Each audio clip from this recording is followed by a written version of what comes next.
Today on The Young and the Restless, Billy offers advice to Summer, Jack tells Christine a crazy story, and Diane wants to hunt Phyllis down.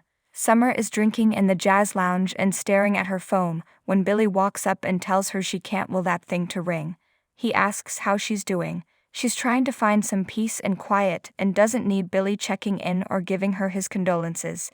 They both know how he felt about her mom after their relationship ended. Billy sits and admits he didn't handle the breakup with Phyllis very well at all.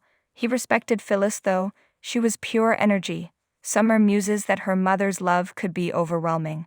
Billy recalls that it wasn't always easy for the ones who cared for her. You too had your fair shares of ups and downs.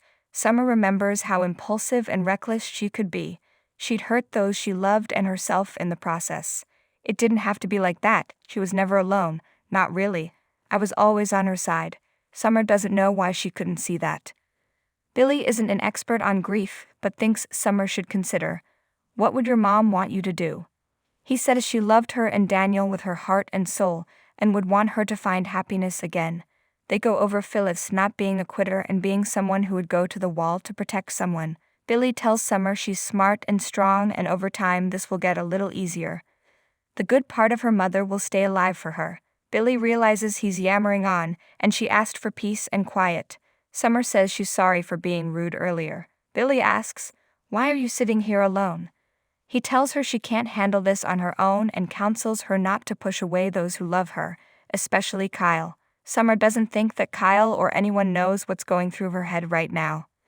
At Crimson Lights, Chelsea is sipping a coffee when Daniel walks in. She calls to him and asks what's going on. He says, oh, just waiting for some bombs to explode. He sits and muses about wanting to protect someone and making matters worse. Chelsea can relate and opens up about Connor's difficulties of late. She tells Daniel she came up with an idea and hands over her tablet, an Omegasphere world for kids, where they can feel safe feeling their feelings. Daniel thinks he could have used something like this when he was a kid. He offers to update her on the gaming platform. It's exactly what he needs right now. At Society, Jack tells Victor, don't let me keep you. Victor senses he's waiting for someone and is kind of nervous. He needles that Adam is back with him and Jack says, I couldn't be happier for you. Victor knows something is bothering him and asks what's going on. Jack tells the mustache, you wouldn't believe me if I told you. Victor says, try me. Jack tells his former rival that trust only goes so far. Let it go, please. Victor needles about Diane wearing an ankle bracelet courtesy of the authorities. Jack states that Diane didn't kill Phyllis. Victor says if she did, she belongs behind bars. Jack fumes. If anyone belongs behind bars, it's... He stops himself. Christine appears and Victor leaves them to it. Chris warns Jack she shouldn't be there. Jack says if she'll only listen for a minute, there may not be a need for a trial. Chris wonders what could possibly be so earth-shattering it would change the case against Diane. Jack says, Phyllis is alive. At the Abbott mansion, Diane asks Kyle, is everything all right? Kyle thinks she might want to sit down for this. She asks, is this about my case? And pleads with him to tell her, how bad is it? Kyle sighs, it's potentially good, Mom. Very good. He says there's a real possibility the murder charges against her could be dropped. Diane wonders how that could be and worries that Kyle is planning to do something illegal to protect her. Kyle says the only one who has done something illegal is Phyllis. Confused, Diane says she doesn't understand. Phyllis is dead, she asks. Is this connected to Jeremy? Did they find proof that he killed her? Kyle says, no one killed Phyllis, Mom. It was all staged. She's alive. She set up the entire thing to frame you. Diane reacts as though she was punched in the gut. Kyle explains how the ambulance explosion was orchestrated to stage Phyllis' death. He tells his mother that Phyllis wanted revenge on her that badly. She's scared and on the run. Diane marvels. She's alive. Diane always knew she was psychotic and vindictive, but this is pure evil. At Society, Jack tells Christine about the frame job Phyllis and Jeremy did on Diane.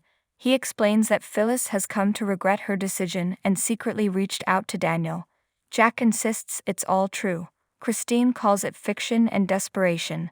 Jack asks why Daniel, of all people, would invent something to help Diane's case. At Crimson Lights, Daniel tells Chelsea they are almost ready to test the prototype. She's excited. He explains they'll figure out what works and what doesn't and then go from there. Chelsea sees more and more possibilities and has been meeting with experts.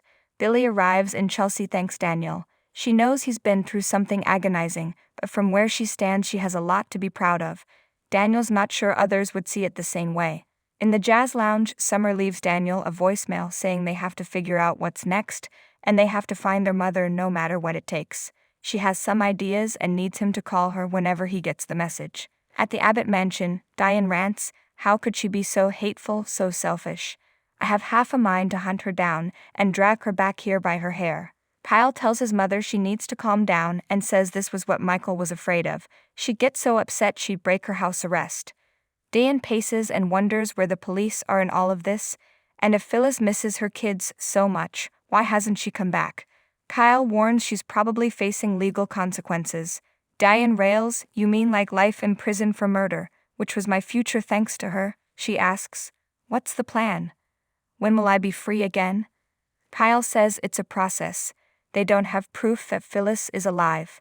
He explains Jack is with Christine right now, trying to get her to put the GCPD on it. Diane can't believe that Jack wanted to keep this from her. Kyle says he didn't want her to get her hopes up. Diane sighs, "I'm going to be free. Thank you for telling me." She hugs her son. Diane can get though whatever is ahead knowing her freedom is on the other side. She asks, "Does Summer know?" Kyle says Daniel begged him not to. Diane rants, "How heartless can Phyllis be?" She realizes she has no room to talk after what she put Kyle through. Diane implores her son to tell Summer. The sooner she knows, the sooner she can heal, and their relationship can heal. The toll a secret this big can take, I don't know if a marriage can survive that. At Society, Christine questions why Phyllis hasn't come home. Jack says she's afraid of prosecution given the DA isn't a fan of hers. He says Daniel's willing to sign an affidavit, but Christine scoffs at this idea. Jack admits that there is another charge. Phyllis might be afraid of murder. Phyllis killed Jeremy Stark. Chris says this is ridiculous. Jack wonders if this is enough to get the GCPD involved. Christine huffs that he's given her a crazy story that is light on facts. We're done here. Jack stops her with, "I'll give you another fact. Phyllis killed Jeremy Stark with a pair of scissors." Chris informs Jack she won't be goaded into action and complains about him wanting the busy police force to use precious resources.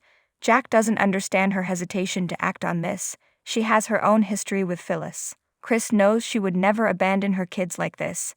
Jack says, well, she did. Christine tells Jack he'll have to bring her some concrete proof and stalks out. At Crimson Lights, Chelsea tells Billy they're celebrating since the prototype is almost ready. Billy enthuses about Omegasphere and her idea for a kids' platform. Talk turns to Connor, who has become so withdrawn. Billy thinks he's just trying to figure out his feelings. Chelsea worries it's her fault. Maybe he feels he can't lean on her or has stuffed down feelings that have finally come to the surface. Billy thinks she's being too hard on herself. She's doing all the right things. Chelsea knows she and Adam aren't great examples. Billy can relate as his children may have his self-destructive genes. They lighten the conversation with some joking. Billy tells Chelsea about his run-in with Summer and muses that she has a lot of people who care about her. Chelsea credits him for trying to help her feel better. You're a really good man, you know that. Billy caresses her face, and she gets shivers. The good kind, Billy did too. He tells her she lights up the room and brings that same energy to everything she does. I just appreciate this slow dance that we're doing. Chelsea's expression falls and she says, it's nothing. Billy implores, Chels, you can talk to me. Summer arrives at the Abbott house and Kyle asks, how are you? She notices his weird smile and he admits he has good news. Summer urges him to tell her she's tired and wants to go to bed. Kyle will just say it, it's your mom, she's alive. At the jazz lounge, Christine thanks Chance for meeting her. She has some crazy news for him. At the Abbott house, Summer says to Kyle, so Daniel said that she contacted him? When? How? Kyle describes how she appeared to him in the park. Summer asks why he'd tell Kyle and not her. Kyle says he didn't want her to be hurt. He wanted to wait until they had real proof or could track Phyllis down.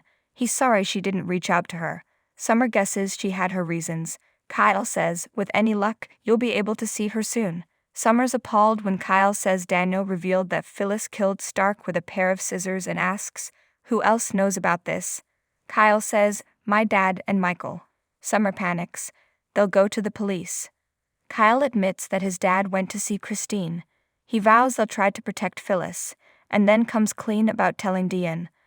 I thought she had a right to know. Kyle urges Summer not to shut down and to talk to him. Out on the terrace, Jack walks up to find Diane sitting in the dark. He asks if something happened. She says Kyle told her. It should have been you, Jack.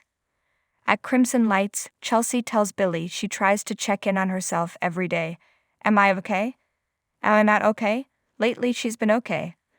Like when he looks at her the way he's looking at her right now, but she asks herself if she deserves the happiness or if she's going to screw it up. She then realizes, I almost wasn't here for this. I almost wasn't here for anything, for my son. Chelsea says it takes her back to the roof, and she can feel how cold it was and how easy it would be. Billy tells her, you are here. She's happy being there with him. He holds her hand, you okay? He suggests they take a walk. Chelsea would like that. At the Abbott mansion, Kyle asks what Summer is thinking. She doesn't know what to think. I guess I'm scared to hope that my mom is really out there. Kyle insists she's out there. Why would Daniel tell him something that wasn't true? She huffs, yeah, why would he tell you? At the jazz lounge, Daniel listens to Summer's phone message and then catches sight of Christine and Chance. He runs back up the stairs. Across the room, Chance confirms to Christine that Stark was killed with scissors. She says there's obviously a leak in the department and Michael took advantage of it. I'm just letting you know in case Jack approaches you, which I have no doubt he will. Chance muses about desperate people doing desperate things. On the terrace, Jack apologizes to Diane for not telling her. He didn't want to give her hope without having the evidence to show the world she is innocent. Diane knows he did it to protect her, and his intentions were in the right place. How can I be angry at a man I love so much? They embrace. Jack promises they're close to ending this nightmare. Soon she will be free and they'll get married as they planned. Phyllis put you in this mess. Come hell or high water, by God, she's going to get you out.